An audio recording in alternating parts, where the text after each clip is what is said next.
Right, we may as well give them what they want and start with Constitution Hill. Much hullabaloo this week, Eve, as to whether he should stay hurdling or go chasing. I guess offered a tantalising glimpse of what could have been, but then it was sort of plan A. What do you think? He who pays the piper plays the tune. It's the owner and trainer's decision. What really is not up to anyone else. It isn't, but the purpose of the way that the world works is to entertain, and the debate's been quite entertaining about what he should do.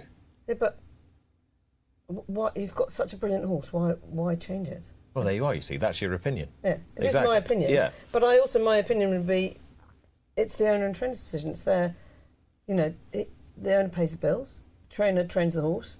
That they should be allowed to get on with that without everybody criticising. Everyone can have an opinion, but there's been a lot of criticising, and I was just like, why? Dave, has there been unfair criticism of the connections of Constitution Hill? Yeah, I think so. I'll share a secret with you. Go on. I like this. I found at times Frankel's racing career very dull because he was turning up and he was winning races at 16s on and outclassing. Now, obviously, there was the human element hang on a minute. A fading... You've chosen the wrong hill to die on here. A fading force of Sir Henry Cecil, which was obviously the story. But in terms of the horse, sometimes rocking up at York for the International. I love a race like the Arc this weekend, where it's like 3-1 the field, it's a Group 1 race, and everyone can have a view. It doesn't revolve about one horse. But that wasn't Frankel's fault, and it wasn't Sir Henry Cecil's fault, in the same way that this isn't Constitution Hill's fault.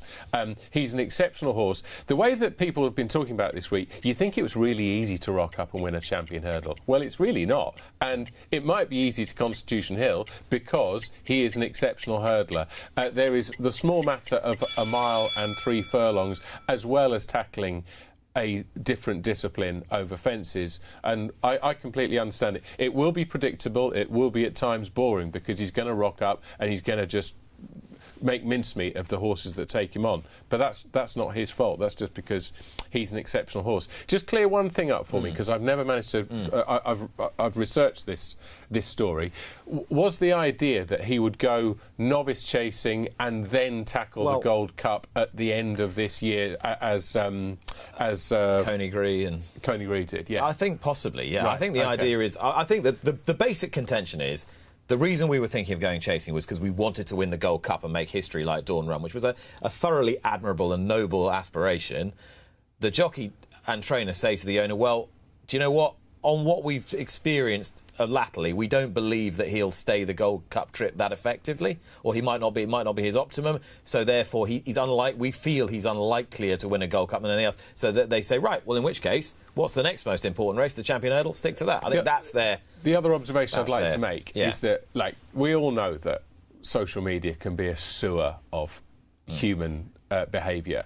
But one thing that the more respectable and more pleasant critics of this decision, I think, seem to ignore, is that to win a Cheltenham Gold Cup, it's not just a bit more of an extension for Constitution Hill. There are just so many things that we don't know. It's only one horse in history has ever done it, and I completely understand the decision. As I say, it will result in probably 2 Grade 1s and a Grade 2, well, probably 3 Grade 1s if you take the Champion Hurdle, being won by a long odds-on favourite. Well, them's the breaks when you've got an exceptional horse. Do you not think, if he won 3 Champion Hurdles, everyone would be raving about it. Istabraq, everyone keeps talking about Istabraq. See you then. And I know they're different types of horses, but it's still remarkable to keep a horse sound for that long. The Champion Hurdles... keep going back and win it. The Champion Hurdle's my favourite race at the Cheltenham Festival. If I could win it 3 times, I'd win that above any other race. There you go. He might win 4. Who knows? Constitution Hill. See, I told you, giving you what you want. Right, next, the Luke Coma appeal. So Luke Coma has appealed against the 3-year withdrawal of his licence that was handed out by the panel, by the committee, convened by the IHRB, because a dozen of his horses were found to contain 1 of 2 anabolic steroids. He has appealed, but the IHRB have also appealed. They have appealed what they perceive to be the leniency of the panel's sentence. So, from a regulatory point of view, Eve, the regulatory body is fighting fire with fire here. This has been a very bruising case for them, financially and emotionally. They're not frightened to go in again. Yeah, I mean, I'm a bit confused. What? I am. Tell me, and I'll try and...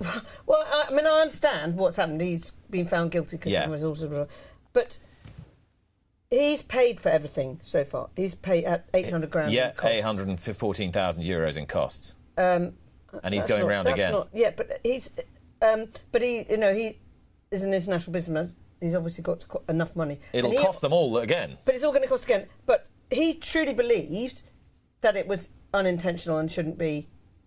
have his licence withdrawn. Right? And the IHB, I'm assuming they're going, well, it's zero tolerance, that's it. However, it's got they say the panel has given him too lenient a ban. Yeah. So they are appealing the severity of the sentence. Yeah. So they want the ban increased. Was he given a sentence because it's zero tolerance on those drugs, however they got there? Because ultimately, he has, albeit grudgingly, accepted strict liability. Yeah.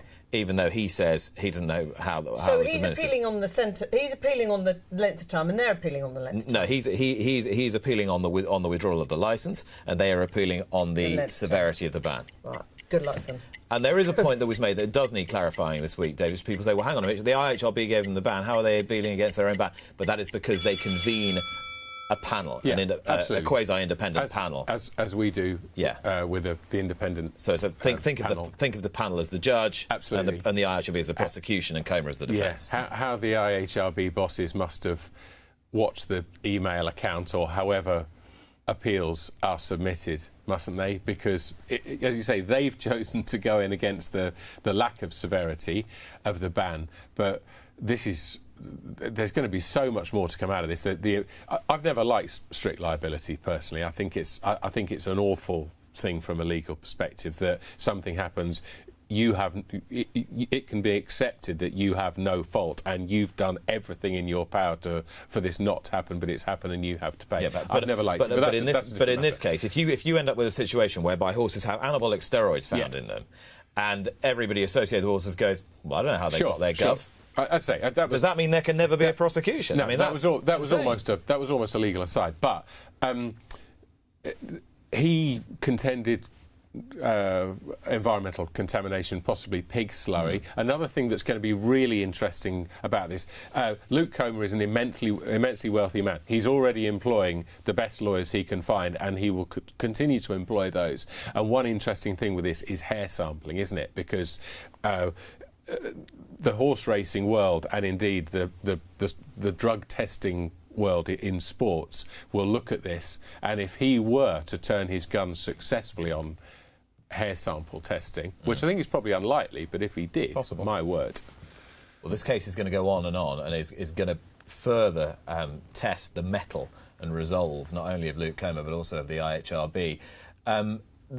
John Dance, his businesses, Wealth Tech and associated businesses, were the subject of a Financial Conduct Authority inquiry from an investigation from April, and indeed those businesses were then under the control of the Financial Conduct Authority. And you'll remember initially his horses were prevented from running, particularly those horses in training with James Houghton, his private trainer, up in Middleham. Then an arrangement came between the BHA and the FCA to enable those horses to run again under different names, and that arrangement has come to an end this week because it is alleged the BHA were unhappy with the disbursements of money that was received by the Dance-run Titanium Racing Syndicate for a horse called Sacred Angel, who is now in the ownership of Nuland Bizikov. So again, James Houghton is left not being able to run any horses. He's now announced his intention to move down to Newmarket to become an independent trainer from next season. An unsatisfactory situation for all those in the yard associated with those horses who can no longer run. Eve, I guess it begs the question,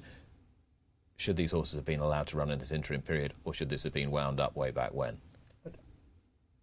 I mean, that's above my pay grade, I'm afraid.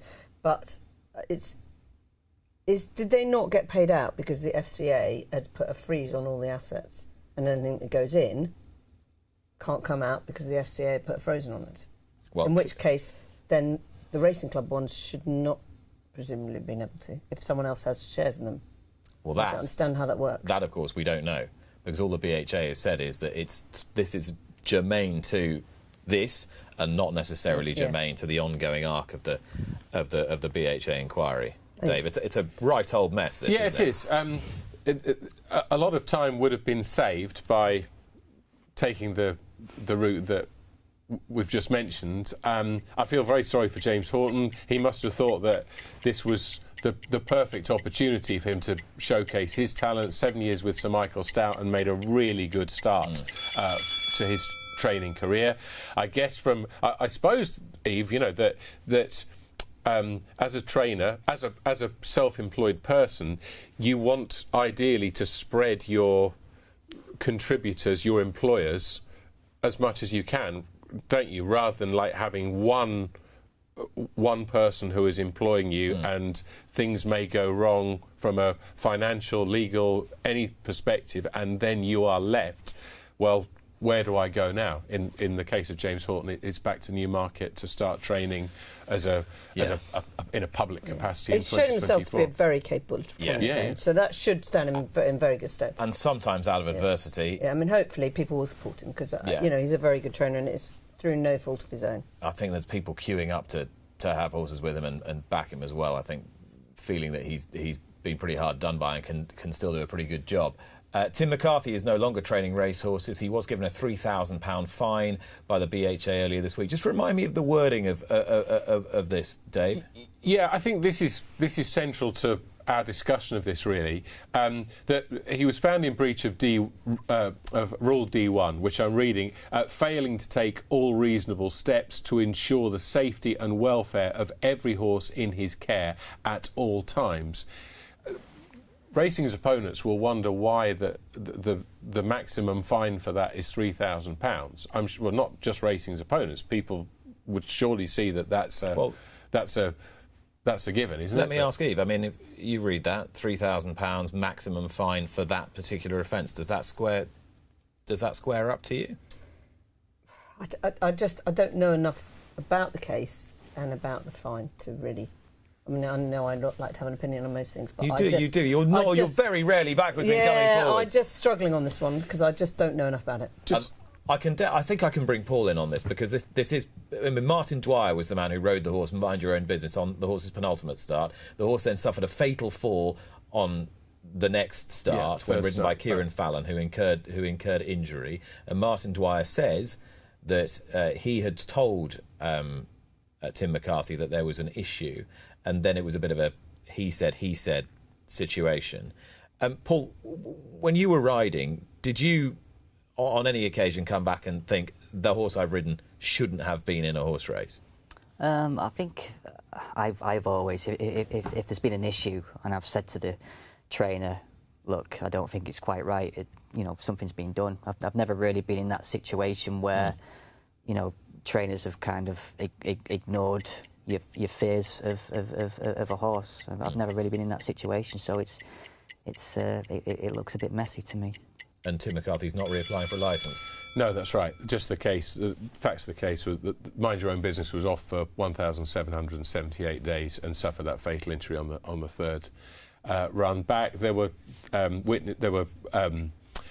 character statements from Roger Varian, Mark Johnston, Nicky Henderson, and Clive Cox. But as you say, he hasn't had a winner since a runner since April 2021, and doesn't plan to return. Effectively, the panel believed the testimony of the witnesses who were there to testify against Tim McCarthy. The Melbourne Cup weights were released this week. The salient point here that Vauban, 55 kilos for Vauban. 55 kilos, yeah. Which means that Ryan Moore, should Aidan O'Brien not require him to ride a horse like Broome, for example, then he'll be free to ride Vauban.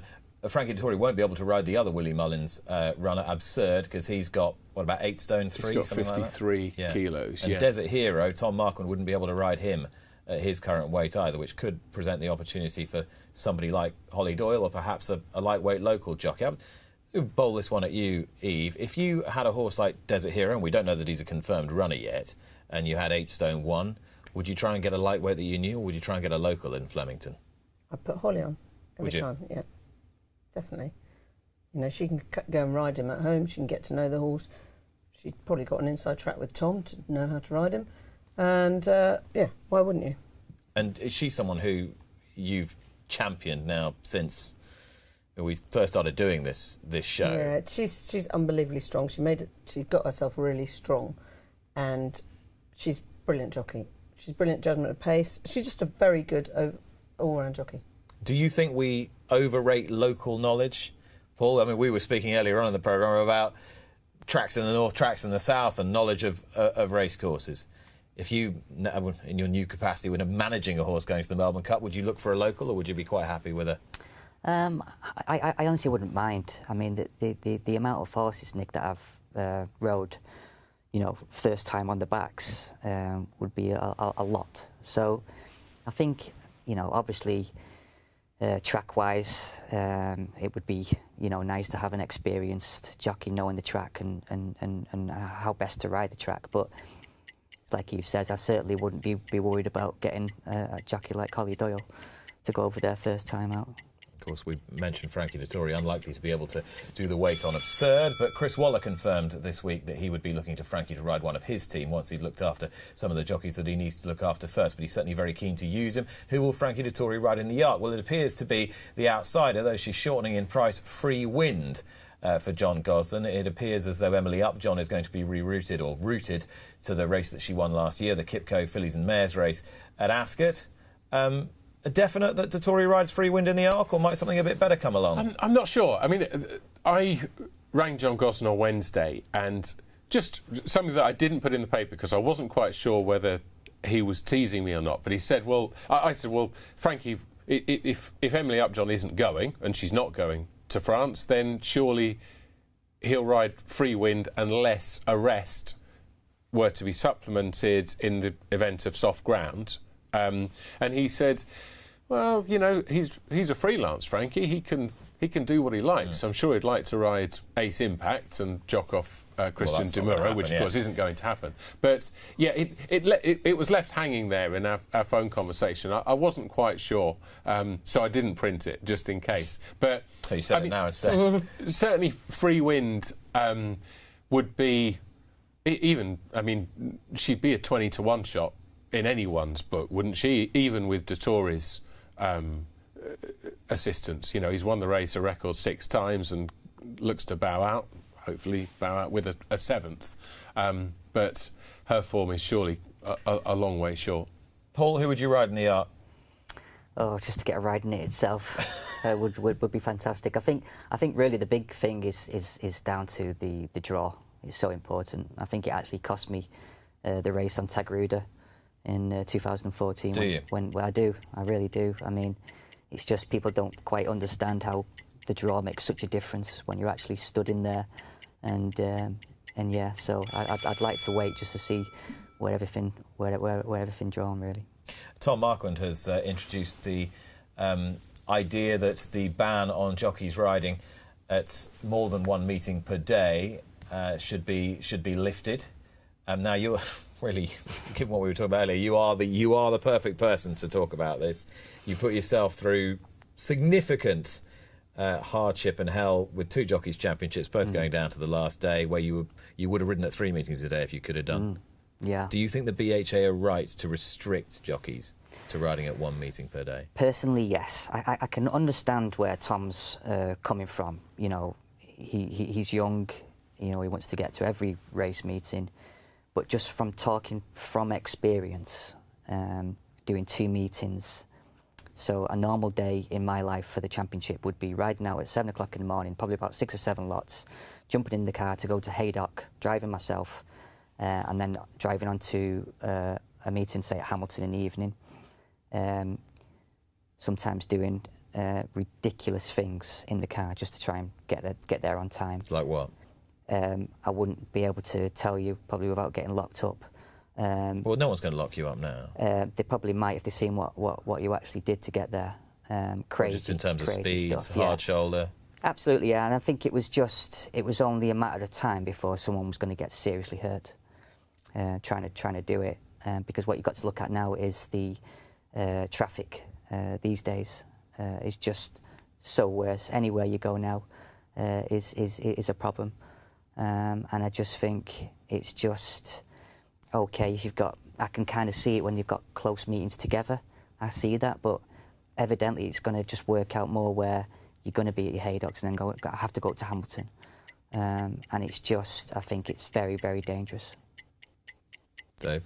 Well, the reason I think that there should be the ability to ride at more than one meeting is basically the same as my belief that they should allow jockeys to use saunas, and that is that I think you should be able to entrust to successful professionals the ability to run those careers without straying into self-destruction. What Paul said is really illustrative. It's a much more valuable contribution than I can give. Not for the first time comes the cry from the cheap seats. But personally, I think it's a restraint of trade. I don't like it. I never have. Paul's spoken from first-hand experience about the things that he's gone through in order to win those titles. But duty of care, Eve, or entrust the professionals? God, it's very, very. I mean, I think if you're like Lingfield and Kempton, maybe they can say if they're less than 50 miles apart, or I think generally it's probably a good thing. But I mean, I don't know.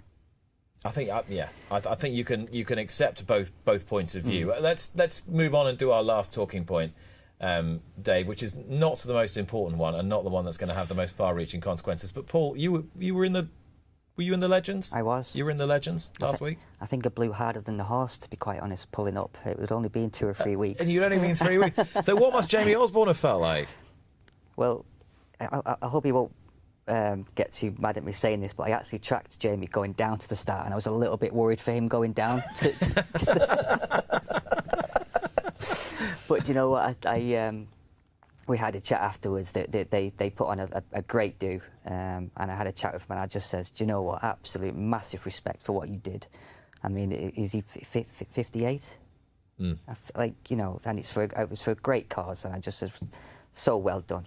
Really, really was a great meme by him. This isn't the controversy, of course. I mean, this is the good bit. The controversy is that one of the owners involved in the race, James Caldwell, who runs Value Racing Club, he and others assumed that their rider would get drawn randomly, and they didn't. There were riders who had been allocated to these horses from miles out, and they just got left with whomever. James Caldwell's view is well done, but could be done better, I think.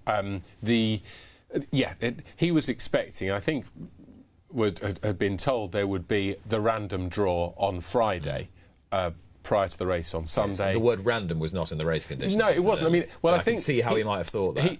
He spoke about the connection between Tom Scudamore and Roger Brookhouse with I Still Have Faith, the winner. Now, it is in the rules that if you train the horse and you are a jockey in the Legends race, you must ride that horse, which explains Gay Kellaway and Jamie Osborne's mounts in the race.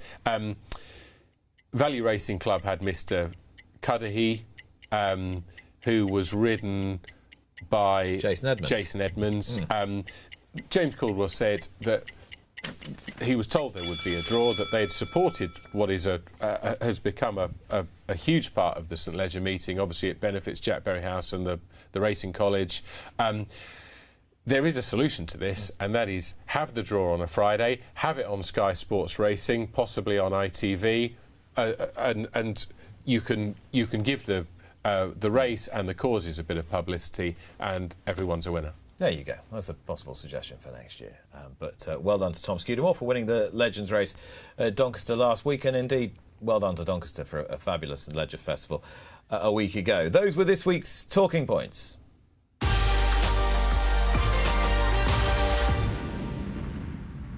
Subscribe to Racing TV's YouTube channel now to watch more great races like this.